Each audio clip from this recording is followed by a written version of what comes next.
Victor Osimhen just said no to over £700,000 a week.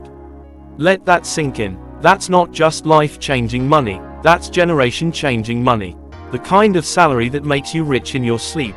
And it wasn't from some unknown club, it was Al Hilal, the Saudi powerhouse that's been throwing money around like confetti. But Osimhen, he chose football over fortune. At a time when we see players jump ship to Saudi Arabia for wild paychecks, players in their prime, not just on their way out, Osimhen took a different path. And what makes this even more powerful? He's African. Now, let's be real. There's this ugly stereotype that African players sell out their careers for money more easily because of where they come from, often humble beginnings, poverty, struggle. So when a club waves a fortune in front of them, many assume they'll take it without a second thought. But Osimhen just flipped that narrative on its head. He reminded the world that African players aren't just chasing paydays, they're chasing legacy.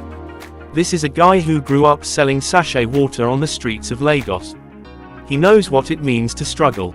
So if anyone had a reason to chase that Saudi money, it was him. But still, he said no.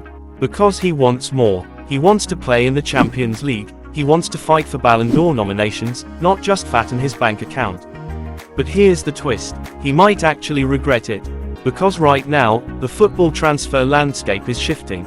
Big clubs, Chelsea, Arsenal, even Bayern, they're all focusing on younger, cheaper strikers. Financial fair play is forcing clubs to be smarter, not splashy. The days of handing out massive salaries just because someone scored 20 goals last season. They're fading. Osimhen might find himself stuck in a tricky spot. Napoli want big money to sell. Clubs want lower wages and lower fees. And in the middle of that storm, is Victor, waiting for a dream move that might not come. There's even talk that if things don't click soon, he could end up staying at Galatasaray on loan. Galatasaray, no disrespect, but that's not where you'd expect one of the most wanted strikers in Europe to end up. Not when he could have been chilling in Riyadh, earning crazy money, and playing in the Club World Cup with Al Hilal. So yeah, Osimhen made a bold choice. A principled choice. A choice that inspires millions. But in football, the line between hero and regret is razor thin.